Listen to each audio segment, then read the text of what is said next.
لڑکی نے ایک ڈاکو کو گرتے دیکھ لیا، اس نے دوڑ کر اس کی تلوار لے لی اور پیچھے سے آ کر دوسرے ڈاکو کی پیٹھ میں برچھی کی طرح اتار دی۔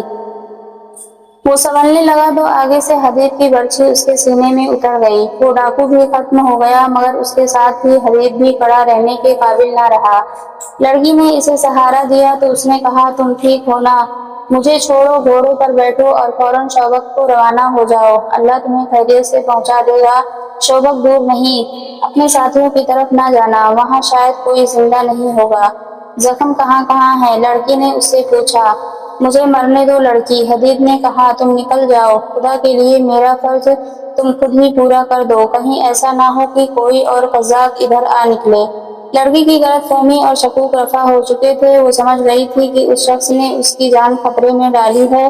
اس نے اسے اکیلا چھوڑنے سے صاف انکار کر دیا۔ دوڑ کر گئی، گھوڑے کی زین کے ساتھ بندھی ہوئی پانی کی چھاگل کھول کر لائی اور حدید کے منہ کے ساتھ لگا دی۔ اسے پانی پلا کر چھاگل گھوڑے کے ساتھ باندھ دی اور اس سے پوچھنے لگی کہ اس کے زخم کہاں ہیں۔ حدید نے اسے زخم بتائے تو اس نے اپنے کپڑے پھاڑے اور کچھ ٹکڑے حدید کے لباس سے پھاڑے، انہیں پانی میں بھگو کر اس نے حدید کے زخموں پر باندھ دیا۔ اسے اس کام کی ٹریننگ دی گئی تھی۔ اس نے حدید کو سہارا دے کر اٹھایا اور گھوڑے تک لے گئی، بڑی مشکل سے اسے گھوڑے پر بٹھایا۔ خود دوسرے گھوڑے پر بیٹھنے لگی تو حدید نے کہا، میں اکیلا گھوڑے پر نہیں بیٹھ سکوں گا، وہاں 3 گھوڑے تھے۔ لڑکی نے یہ دانش مندی کی کہ گھوڑے ضائع کرنے مناسب نہ سمجھے۔ 2 گھوڑوں کی باگیں ایک گھوڑے کی زین کے پیچھے باندھ دی اور خود حدید کے پیچھے سوار ہو گئی۔ اس نے حدید کی پیٹھ اپنے سینے سے لگا لی اور اس کا سر اپنے کندھے پر ڈال لیا۔ شوبک کی سمت بتا سکتے ہو؟ لڑکی نے پوچھا۔ حدید نے آسمان کی طرف دیکھا، ستارے دیکھے اور ایک طرف اشارہ کر کے کہا، اس رخ کو چلو۔ پھر اس نے کہا، میں شاید زندہ نہیں رہ سکوں گا، خون نکل رہا ہے، جہاں کہیں میری جان نکل جائے وہیں مجھے دفن کر دینا، اور اگر تمہیں میری نیت پر کوئی شبہ تھا تو وہ دل سے نکال کر مجھے بخش دینا، میں نے امانت میں خیانت نہیں کی، خدا تمہیں زندہ سلامت اپنے ٹھکانے پر پہنچا دے۔ گھوڑا چلا جا رہا تھا اور رات گزرتی جا رہی تھی۔ صبح طلوع ہوئی تو حدید نیم بے ہوشی کی حالت میں تھا اور اپنے آپ کو ہوش میں رکھنے کی سرتوڑ کوشش کر رہا تھا۔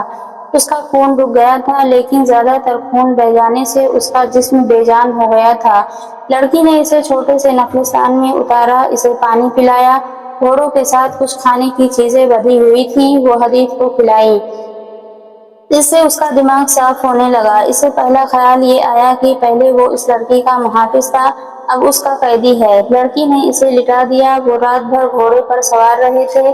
کچھ دیر کے آرام سے حدید کا جسم ٹھکانے آ گیا۔ اس نے لڑکی سے کہا، شوبک دور نہیں، شاید 1 دن کی مسافت ہے، تم ایک گھوڑا لو اور اسے بھگاتی لے جاؤ، جلدی پہنچ جاؤ گی، میں اکیلا واپس چلا جاؤں گا، تم زندہ واپس نہیں پہنچ سکو گے۔ لڑکی نے کہا، اگر یہیں سے واپس جانا ہے تو مجھے ساتھ لے چلو، تم نے مجھے اکیلا نہیں چھوڑا، میں تمہیں اکیلا نہیں چھوڑوں گی، میں مرد ہوں۔ حدید نے کہا، میرا دل نہیں مان رہا کہ ایک لڑکی میری حفاظت کرے، اس سے بہتر ہے کہ میں مر جاؤں، میں ان معمولی سی لڑکیوں میں سے نہیں ہوں جو گھروں میں پڑی رہتی ہیں۔ لڑکی نے کہا، اور جو مرد کی حفاظت کے بغیر ایک قدم نہیں چل سکتی۔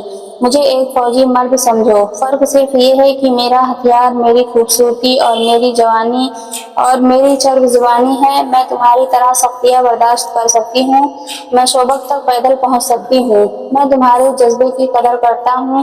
حدید نے کہا، ڈاکو ہم دونوں کو کتنا قریب لے آئے ہیں، مگر ہم ایک دوسرے کے دشمن ہیں، تم میرے ملک کی بنیادیں ہلانے کی کوشش کر رہی ہو اور ایک دن میں تمہارے ملک پر حملہ کرنے آؤں گا، لیکن اس وقت میری دوستی قبول کر لو۔ لڑکی نے کہا، دشمنی کی باتیں اس وقت سوچیں گے جب تم تندرست ہو کر اپنے ملک میں چلے جاؤ گے۔ اس نے حدید کی گردن کے نیچے بازو کر کے اسے اٹھایا۔ حدید اب اٹھ سکتا تھا، وہ اٹھا اور آہستہ آہستہ گھوڑے تک پہنچ گیا۔ لڑکی نے اس کا پاؤں اٹھا کر رکاب میں رکھا اور اسے سہارا دے کر گھوڑے پر سوار کر دیا۔ لڑکی بھی اسی گھوڑے پر سوار ہونے لگی تو حدید نے ہاتھ آگے کر کے اسے روک دیا اور کہا، تم اب دوسرے گھوڑے پر بیٹھو، میں اکیلا سواری کر سکوں گا، اس کے باوجود میں اسی گھوڑے پر بیٹھوں گی۔ لڑکی نے کہا، تمہیں اپنے ساتھ لگائے رکھوں گی۔ حدید کی ضد کے باوجود لڑکی اس کے پیچھے سوار ہو گئی اور جب ایک بازو اس کے سینے پر رکھ کر اسے اپنے ساتھ لگانے لگی تو حدید نے مزاحمت کرتے ہوئے کہا، مجھے ذرا اپنے سہارے بیٹھنے دو، لڑکی نے اسے زبردستی اپنے ساتھ لگا کر اس کا سر اپنے کندھے پر ڈال لیا۔ اس نے حدید سے پوچھا، میں جانتی ہوں تم مجھے بدکار لڑکی سمجھ کر مجھ سے دور رہنے کی کوشش کر رہے ہو۔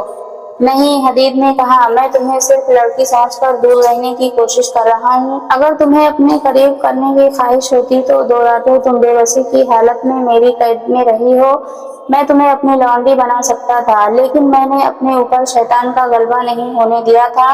اب تو مجھے ایسے محسوس ہوتا ہے جیسے میں امانت میں خیانت کر رہا ہوں۔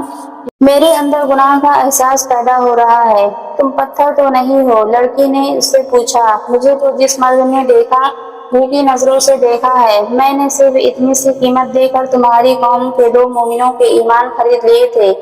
کتنی قیمت؟ حدید نے پوچھا۔ صرف اتنی سی کہ انہیں پاس بٹھایا اور سر اپنے کندھے پر رکھ لیا تھا۔ ان کے پاس ایمان تھا ہی نہیں، حدید نے کہا۔ جو کچھ بھی تھا، لڑکی نے کہا، وہ میں نے ان سے لے لیا تھا۔ ان کی جگہ ان کے دلوں میں اپنی قوم کے خلاف غداری ڈال دی تھی۔